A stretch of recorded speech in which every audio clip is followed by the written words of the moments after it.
Well, hey everybody, how are you? Welcome to the Vulnerable Vikings. Say Vulnerable Vikings 3 times and see if you can't mess that one up.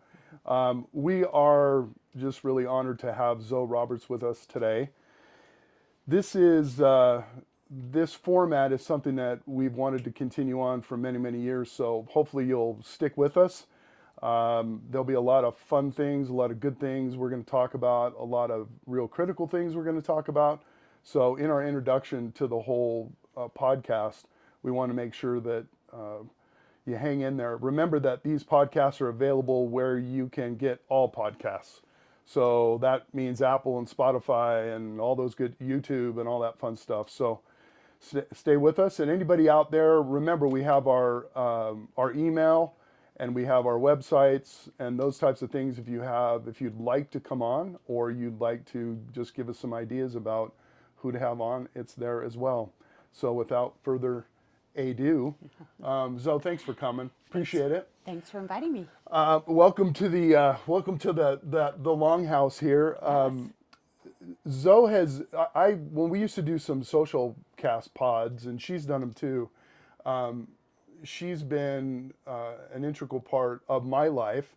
She and her husband have been so supportive over the years and have been such great friends. But the reason I wanted to have her on is because I'm going to let her introduce herself because she can probably do it the best. And you can embellish, you can say whatever you want, but we want people to know who you are and what you've been doing. And Okay. the probably the worst thing not the worst thing, I'm kidding, is being married to a cop for decades. Anyway, Challenging. Yeah. yes. Okay. So give us background and why you got into what you're doing and all that Yeah. kind of stuff. I am a clinical mental health counselor, so a CMHC. That's my master's degree. I have background in trauma and substance abuse. I've been doing this for at least 15 years. One of the things that really interested me is trauma and the trauma that police officers specifically go through. I learned a lot about that firsthand with Mm-hmm. all of the things that have gone on in the last even 20 years with police having to face a lot of scrutiny for Right, doing their job. right. A lot of police officers feeling like they have their hands tied, right? So there's that fine line between serve and protect and don't go too far. Right, right. And that's basically what interested me in getting into this. And then along with that is substance abuse. So how do you handle the stress that's out there? And unfortunately, a lot of people, police officers included, turn to substance abuse. Right. Are there, I think, one of the big questions I had was, are there some cases that really, I know you can't mention names, but are there really some cases that you've dealt with or people that you've dealt with that really stand out? And what are those signs that people might need to know, with first responders and things like that? One of the cases that I remember really well that stood out to me is when there was an officer several years ago that got shot in the Mm-hmm. line of duty. Mm-hmm. And I was actually at the hospital there with my husband and the rest of the police officers that were there. And to see the reaction on the police officers' faces and their demeanor and their whole everything that went along with that, the grief, the sadness, the anger, the feeling of betrayal, that all went on with that. So in that moment, they're not serve and protect, they're actually human beings that are wounded, that are hurt, Right, that don't know how they're going to carry on. right, And it was, I would say, triage. It was my job to triage right, and to help get them to a place where they actually, their forebrain, their reasoning center was back online. right. So to bring them out of that grief, to bring them out of that suffering long enough to remind them that they are humans, it was okay to feel like this, and that there was help available for them. We as a society expect our police officers and first responders to be non-human. Yes. Having had a career myself Yes. in that world, and but we view them as superheroes, which Yeah. we should, but they also go home and they have families and they have children and they Yeah. have all those types of things. So that's the fascinating thing about how society looks at these warriors. Basically, I real quickly, I can relate because early in my career, I had many, many deadly force situations. I had to, because I wanted to go home, um, and I won't talk about them in length, but Yeah. 3 serious situations where I had to take a life, or I, I would have been gone. Yeah. And at that time, the police situation, the police society, some of the departments were, I wouldn't say corrupt, Right. but this was back in the late 80s and early 90s. Right. It was, we didn't know how to deal with that type of stuff. And obviously expected of you was you just move on. Yes. In one situation after, it was like, nice job, Babka, you know, you're a freaking stud and blah, blah, blah. And I had just taken a life, Yes. and I won't mention how, but it's like, let's go eat. Yes. Let's go have some food, and you know, and then go home and slide into bed with your wife, Yes. and not think about it. Second time, another, hey, nice job. Then the third time, within a matter of a year, all 3 of these situations occurred. I was a wreck, Yes. but then I overcompensated, as we talked about earlier off camera, about some of my issues, PTSD issues, and Yes. things like that. I'm running for sheriff in 2010, and I find myself in Moab, Yes. not knowing how I got there, but I had suppressed so much of those feelings. And am I good enough? Did I do the right thing? Yes. Nobody, there was no reinforcement. There wasn't even, you know, now they have review panels and they have different departments come. Anyway, I didn't mean it to be all about me for a second, but I can relate to that because it took so long. What happened is I overcompensated. So as I became a police administrator, Yes. I made sure that I if they wanted to be off for 6 months, they were off for 6 months. If they needed, you know, I was one of the only administrators around that understood trauma, understood those things that were horrible to them. Yeah. And I overcompensated. And that led me to, you know, as my career was ending, Yes. it's like one of those things where you're just like, I'm glad I did what I did, but I didn't self-heal myself. Exactly. Having said all that, what do you recommend? What do you recommend in your therapies and things like Yeah. that for these first responders, as far as getting down to the nitty gritty and then healing those wounds? Well, what you're talking about is cumulative trauma. And it happens where it's one thing after another, and you are expected to go on. And sort of the best thing that you can do is get a support system. Go to, and I know a lot of police officers for various reasons don't do this, but if your department provides it, go to a mental health professional. More are providing, I think, nowadays Right, than ever exactly. The thing that I'm running up against is many officers won't do that because they feel if they do, that's the first notch in the coffin of their career. Right, because administrators will, oh, well, you're not a sissy, but oh, you can't have, you've got mental health issues. Exactly. Well, all cops have mental health Yes. issues. Well, everybody does. Because they've Yes. seen it. They've Yeah. seen some of the things that people don't. Sorry to interrupt, but that's a reality. It is. It is. The other thing I would recommend is a lot of times bring your spouse into the therapy session so that you have somebody there that can mediate Right. and that can stop you and say, is this what you meant? Or go deeper than that feeling that you're angry. What is beneath all of that? Because it's Right. never just a surface emotion, right? Right. People basically feel 3 emotions: happy, sad, and I'll say angry. Hungry. Yeah. Yeah. But they don't ever go Happy, beyond that Yeah. to understand that they're frustrated, they're disappointed, they're Right. sad, they're Right. hurt. And to admit those, you're actually admitting that you are human and that you're not this superhuman. What is that going to look like, not only to the administrators of your department, but to your family Sure. and to yourself? Sure. Right? We put ourselves in this, I'm invincible, I can protect you, I do a great job, blah, blah, blah. It's important to remember that you are human, that you do feel. We're wired for connection. Right. We're wired for emotion. We cannot, as Brene Brown eloquently put it, we cannot orphan parts of ourselves and our emotions.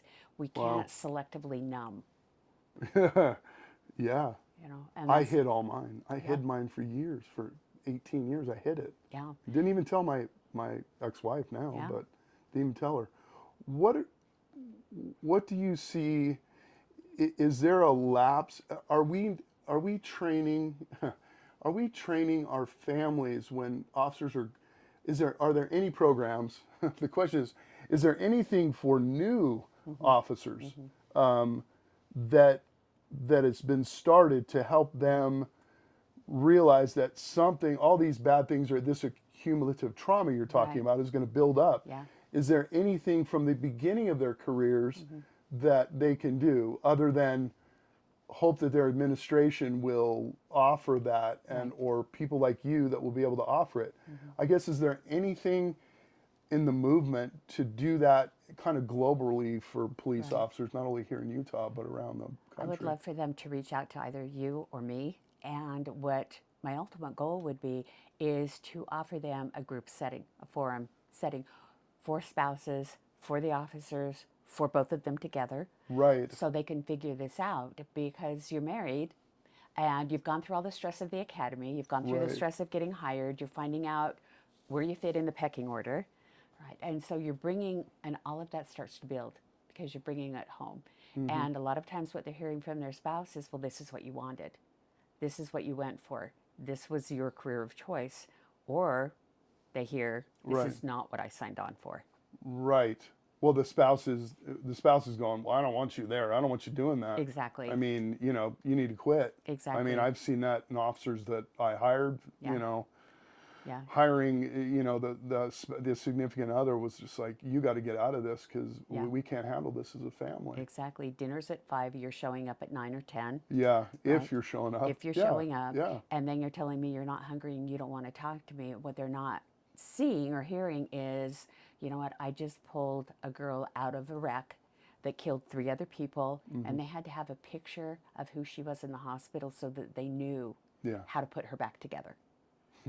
They're not hearing that, and the police officer's not telling them, because he's supposed to leave that at the station and come home and step into that husband, non-judgmental partnership role and leave all that hurt and that trauma behind. And then there are the missed holidays and the missed birthdays and the missed baseball games and the missed parent-teacher conference that don't bode well. Right. They don't even. families. Yeah, and time goes on, and they start to go separate ways, and that's the thought comes to mind. You and your husband, Nick. You guys have been through a lot. We have. Have you guys practiced Yes. all this? I'm sure you've had your moments and your times. Well, we have, yes, absolutely, we have, and not to get too personal, but no. it's interesting what you're doing, what you have been doing, and then being with one of those accumulative trauma guys that worked for 40 some odd years, 48 years. I mean, that's just phenomenal. But my question was, what have you guys are doing the same kinds of things, talking it out. We absolutely talk it out, and I think we're both very lucky because I do what I do and I understand mental health and I understand what trauma does, and he actually is very open and honest, and I will say probably for as much as he's seen and been through, one of the least jaded people I know. Yeah, I think that too. I think there are quite a few officers that aren't, that typical, this is that, and, not jaded. They have this optimistic, every day's a new day, every day's an opportunity to change, maybe touch somebody's life. Exactly. And that for him and for many, that's the kind of officer you want to have. That's the kind of administrator you want to have. That's the kind of people you want. Yeah, exactly. This next question kind of leads into what you were talking about. So you're an officer, you're whatever, you reach whatever epitome you are, and it's time to retire. There's so many, it's like any other profession, but a little bit more with this one. Firefighting, first responder, cop. You retire with this, a lot of them retire and they've never gone through maybe a little bit of struggle and lost that job or whatever, but that's what they identify with. Yes, absolutely. How are you dealing with maybe retirees that might come to you that say, my gosh, I feel empty. I'm not out there. I'm not changing a tire. I'm not picking up that baby that needs help, or I'm, all those types of things. Exactly. The most important thing to do is to remind them that they are human Yeah. And that because they are not protecting and serving the public doesn't mean they're not important Right. to their family. A lot of them will go into some type of volunteer work, which is really helpful, which gives them that same sense of belonging and connectedness. A lot of If they're them not jaded. if they're not Right. jaded, they find another To get job. them not jaded. Yeah. Yeah, to get them not jaded, and that's the main thing is keep your options open, including that you know what everybody needs help. We don't get through this life on our own. Right. We don't. No Right. matter how much of a Superman you think you are, Right. even Superman needed Lois Lane, Gosh, right? I We know, don't yeah. get along. And there's kryptonite. And there's Yeah. kryptonite, and we don't. So it's finding your purpose outside of your job, and that's Right. hard, right? Right. Because you carry who you are as a police officer. Sure. That's 24/7. You don't just set that down. No. There are a lot of times that I've had to gently remind my husband that you know what, you're off duty. You're off duty. There are people that can handle this. Let them. That's hard. That's really hard. But in a critical situation, I'm also the first one that says, you know what, they need your help. Right. They need your help. Go. Right. So when they retire, I think it's really, really super important to develop a hobby, to develop a skill outside of law enforcement, right? To develop that network, which is difficult because cops don't feel like anybody identifies with them other than other cops, Right. right? But to get involved as a Little League coach, get involved in developing those relationships and not hot wiring the relationships. Right. Because a lot of people will get together and they'll think, oh, okay, I need support outside of my police family, and they will get together with people or people get together with them and they just start word vomiting out Right. their whole life. Right. Those are the relationships that don't last. But if you gradually get into them, like any other relationship, and figure out who they are over time and who deserves to be in your, again, Brene Brown, I love her, marble Oh, jar she's of wonderful. trust, right? She's Who wonderful. belongs in that jar? And you're lucky if you have one or two people Yeah. in there. A lot of times retirees will get together with other retirees. Are there war stories? Absolutely. Yeah. Absolutely. But again, that's their way of processing what they have held in for 20, 30 years. That sick humor Yes, that we all that's know. sick humor That we all know. nurses have, that you probably have, Yes. that all first responders have, is that, Yes. you know, hey, remember when we went over there and picked up that head over Yeah, there, and oh, it yeah. was, you know, the body was over here, kind of that kind of stuff. Yeah. You know, and that's part of working through it. Yeah. I wanted to go back to while you know, police officers, firefighters are, because I involve them because I have so many firefighters out there that are taking their lives, that have Yes. lost their lives, that Yes. have they've just not been able to get, and they go on EMS calls all the time. I mean, they're like all the time. Yeah. So they're dealing with the blood and guts all the time. Right. My question was, do you find that there isn't enough, these cops and firefighters don't have the relationships while they're in that career that foster something outside of just cop friends? Right. Is that, do you find that, you know, because I remember way back, I would try and get my coppers to have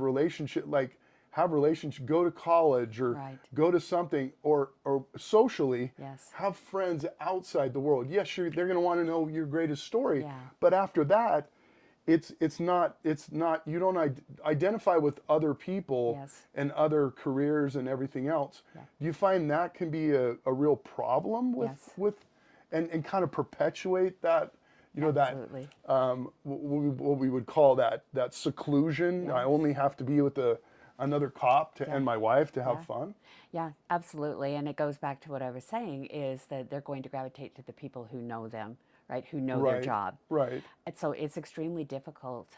In my perfect world, Yeah. if I could create it, right, for Right. police officers, what I would have is a mandatory debrief, especially after a critical situation, a shooting.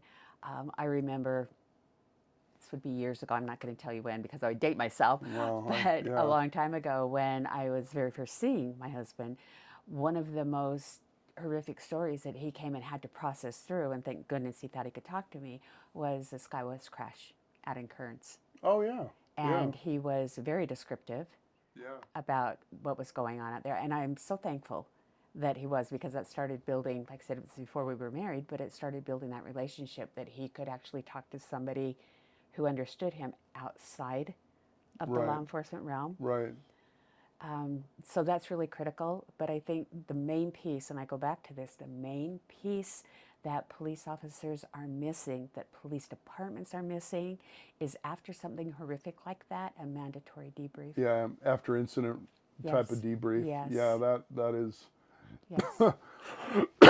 Excuse me. That doesn't happen enough. No. I don't think. No. Still. But it has to be off-site. It has to be away from the police department so that can feel safe Right. in sharing their story. And they need to feel safe that the story they share is going to stay in that therapy arena, Right. which it does. I do a lot of employee assistance work.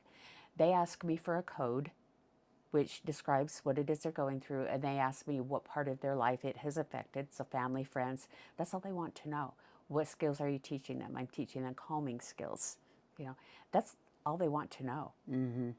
Interesting. Successes. I mean, are you seeing, people that come to you, and do you see some successes? Do you see some, vibrancy come out of them eventually, and Eventually. moving on and things like that? Eventually. It's a long road, because when you get that one glimmer of hope that everything is working, something else critical happens.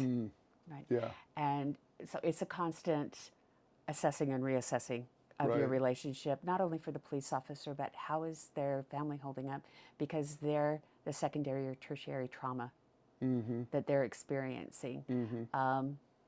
And there's no one size fits all for how to be in a marriage with a police officer, Right. or how to Depends on handle it when your who they dad are. is a police officer. Right? There's no. Right. Exactly. Yeah. You Yeah. got generational stuff. You You've do got have generational. childhood traumas. You've got Yes. things like that. Yeah. That's just, Absolutely. So basically, not only police officers, people in general are this little bundle of mess that Yeah. come in, right? Yeah. So we have generational trauma. Right. And what research has actually found out is that can affect how you develop mentally, and your brain and your connections there. And it can actually warp your sense of right and wrong as you grow and progress through your life.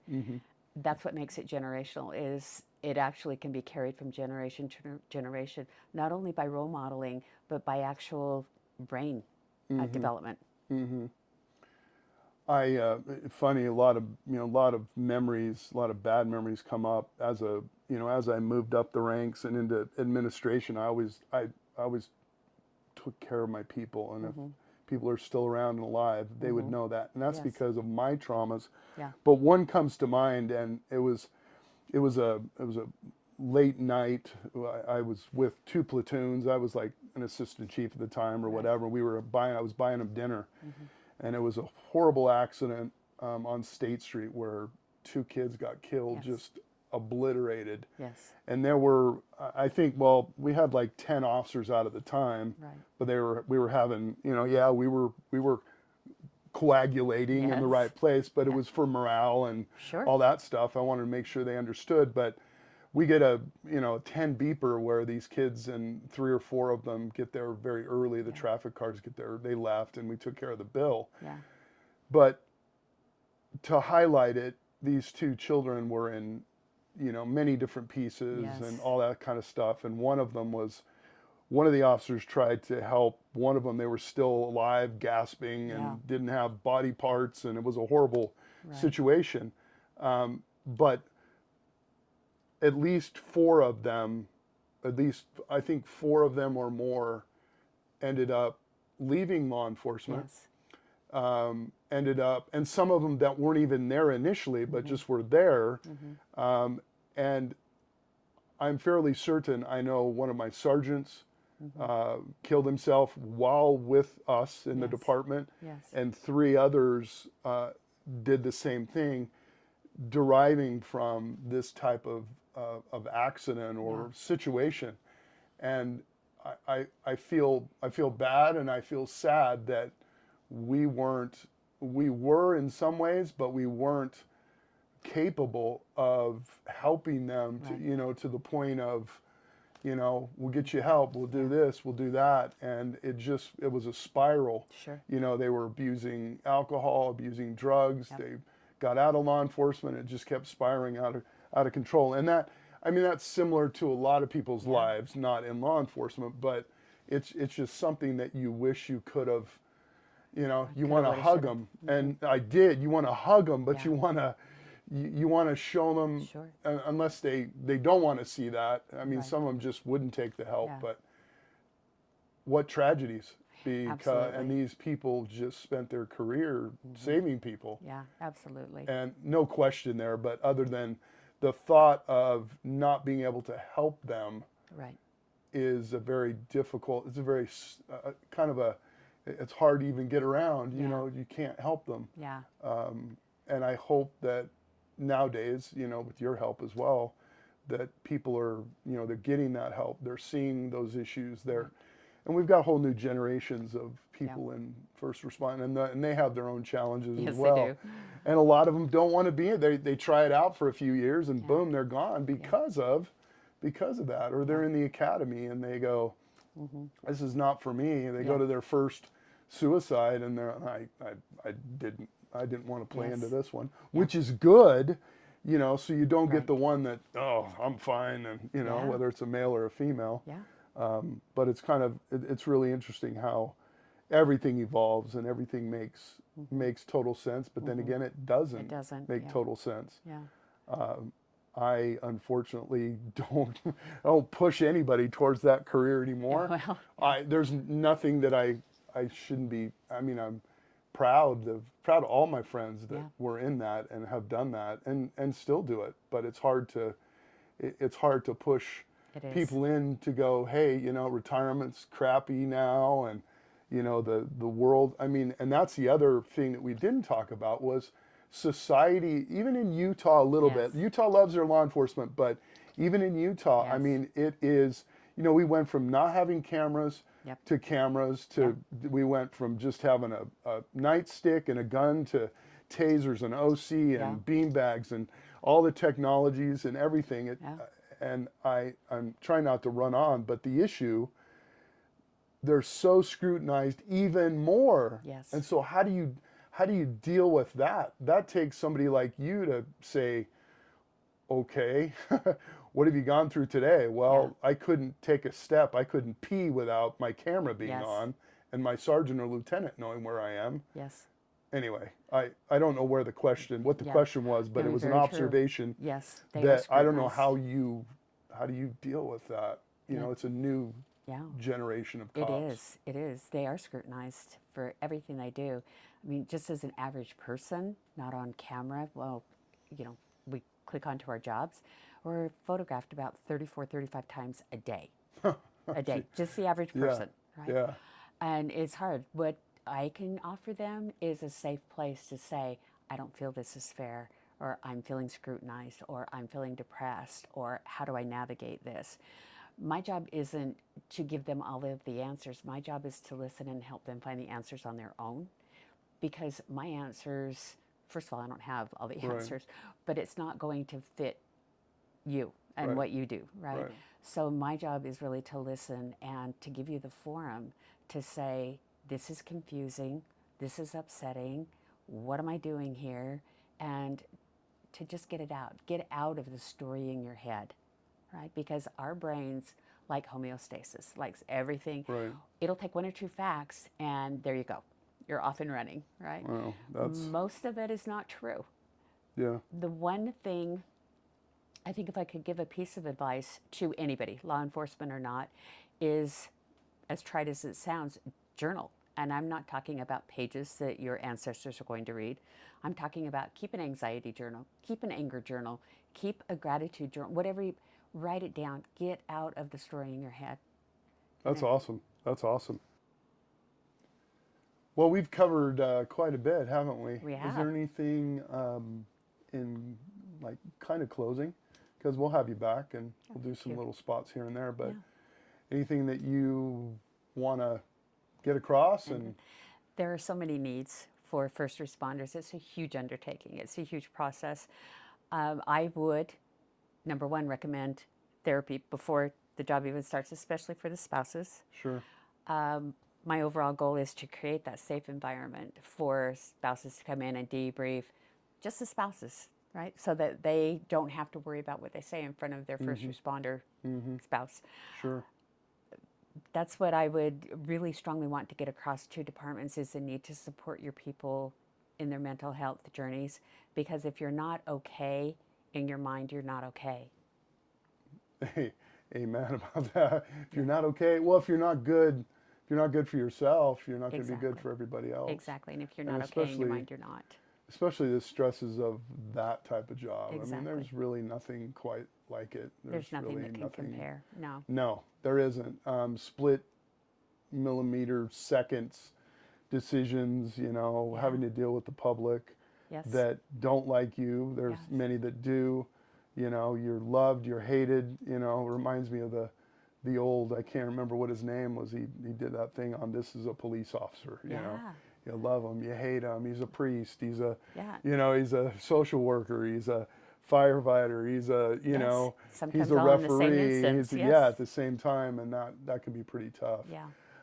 It kind of goes along with a friend of mine reached out, and you know him. I can't mention him, but he's a really good dude. And you know, I have Darkness Yes. is a hell of a coach, and you know, you deal with that Yes. darkness all the time, and it really is. If we can find the right people to help us through that. Right. There's some people who can do it alone, but I don't know too many. They need a little bit of a prompting, Yeah.